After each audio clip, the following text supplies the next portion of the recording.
Portsmouth Harbour is at the heart of Britain's seafaring history.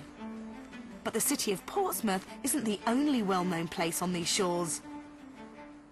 Well, this is Gosport. Now, during the reign of Elizabeth I, men were paid sixpence to stand here and look out for Spanish invaders. But today, we're on the lookout for property bargains. But I hope whoever buys here makes more than sixpence. Right here, I'm going to have a look around. It's got an impressive frontage, 3 bedrooms and a guide price of 130 to 140,000.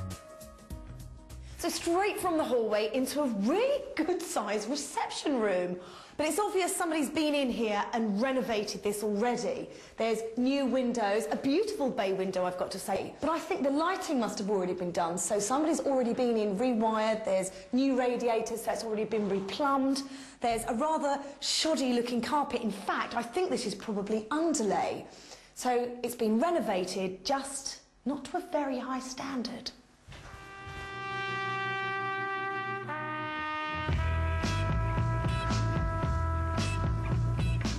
The same could be said of the second reception room, which is a bit baggy around the seams.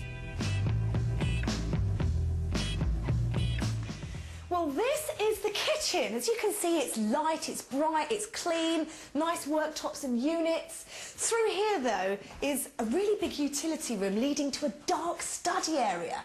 Now, I think this space would benefit from having a much bigger kitchen.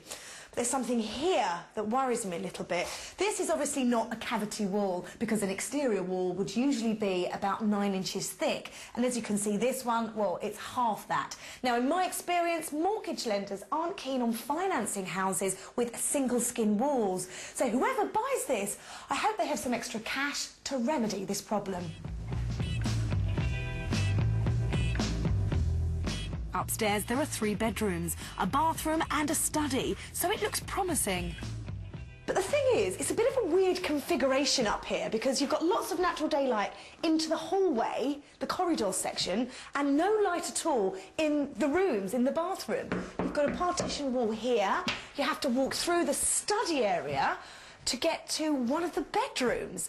So it's all a bit strange, really. Now, in this room, not a bad size, bit on the small side, I'd say, but you've got this nice little fireplace here. If I were to buy this house, I really think it will be worth spending a little bit of money and changing the layout.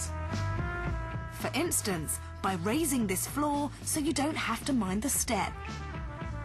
Or improving the spacious main bedroom by removing the shower in the cupboard.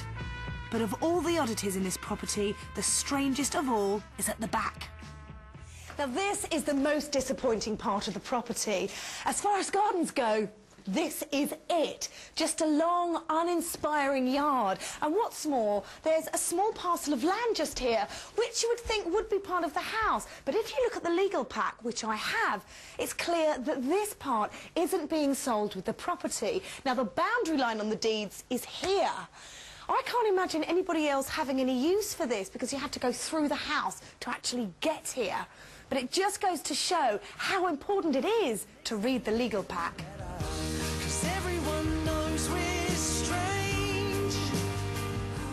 The garden is separate, the walls are too thin, and the layout is a nightmare. But this bodge of a house has still attracted a lot of interest. I definitely need help from a local expert to make sense of this. Certainly the property has been marketed for some time by one of the local private treaty agents, and they've had buyer after buyer. The problem has been that the Building Society surveyors that have looked at it have not been happy with the structure, with the single skin extension, and as a result nobody's been able to get a mortgage on it. If whoever buys this does it properly, they put the walk-through in, sort out the single skin, it could make anywhere between 180 and perhaps £200,000. This property has already undergone a refurbishment programme, but there's still a lot of room for improvement. Now, I'd definitely rejig the upstairs and change the layout, and I'd sort out that rear extension. But all that work could earn someone a handsome profit, depending on the selling price. The guide price was 130 to 140,000. But how much did it actually sell for? I do have 142. Make it 145, sir. Pale blue shirt there to my left, 145, 147. Sorry, I do have another bid there at 147. Someone make it 150. Back to you, sir, 150. It's against you now, sir. I'm selling at 150. If there are no further bids, ladies and gentlemen, do I see 152? Coming back in, I've got a fresh bidder 153, I'll take 1,000, yep, 153, 154, make it 155 now, sir. 155, and 6. Are you all done? 155,000 then, ladies and gentlemen. Any further bidding? Maiden bidder, 155 for the first time, 155 for the second time, 155 if you're all done for the third time. Congratulations, sir. Your number, please. So 10 weeks later, does Malcolm have a place he can call home? The lawn and the front of the house are immaculate. The 2 reception rooms, well, less so.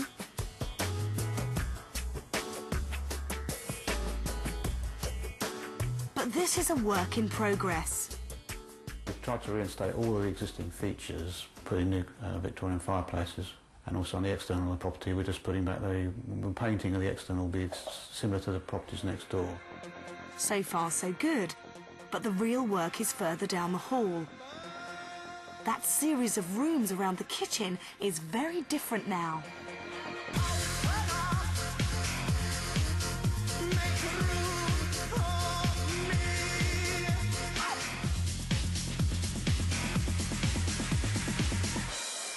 This has been opened up, all the walls have been removed fully, the floor in the back has been raised, we've created a utility room and a toilet downstairs and opened up the whole plan, so it's now open plan kitchen and a dining area for people to sort of enjoy.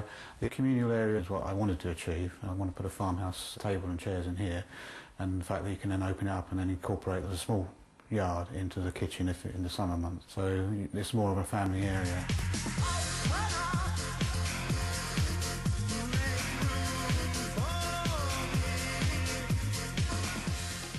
Everything was based on the right-hand side of the property, access corridor with a bathroom on your left. You had to go through the middle room to get to the rear bedroom. So we've reconfigured this by taking out the walls and rebuilding the partition on this side.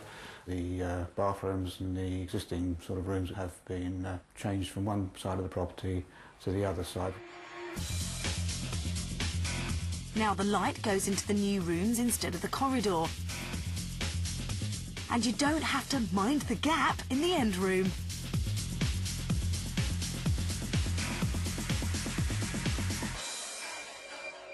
In the front, original part of the house, just like downstairs, there's been a clean and sympathetic redecoration. And the shower in the cupboard has thankfully disappeared. To get all this done, Malcolm has had a lot of help, some of it from the family. My sons, they work well. They enjoyed the demolition, and they did all the knocking down and loading skips, which they didn't enjoy. And they're also doing the decorations, and they're doing a very good job. I try to keep quiet and not chase them too much, but, you know. But even with his sons on the building team, the vast amount of work has not been completed in the allotted 2 months. It's been a bit longer. I think the wall just caused us about a 2-week delay, but we couldn't have done it any faster. I think we got about another 3 weeks, to be honest, in decorating it, but we just want to get it, make sure everything's right. The extra time has meant added costs, pushing the $15,000 budget up to $18,000. It's also prevented Malcolm from moving into his new home. Well, I will live in it for probably 9 months, is the idea. And I'm actually looking for sort of people who want bedrooms at the moment. I've got a few inquiries about that. With Malcolm's new home earning while he lives there and his old house about to be bulldozed to make way for his next development, I thought he'd be keen to know the current value of this place. So here are 2 local estate agents to give him the figures. Rental value for property, I believe, will be in the region of £800 to possibly £850 per calendar month. The rental value on this property, I would suggest, would be £850 to £900 per calendar month. Malcolm spent $173,000 on the 3-bedroom property. What could it be worth if he eventually sells up and moves on? The resale value of this property would be between £190,000 and £195,000. We'd be looking to market this in the region of £190,000 to £195,000.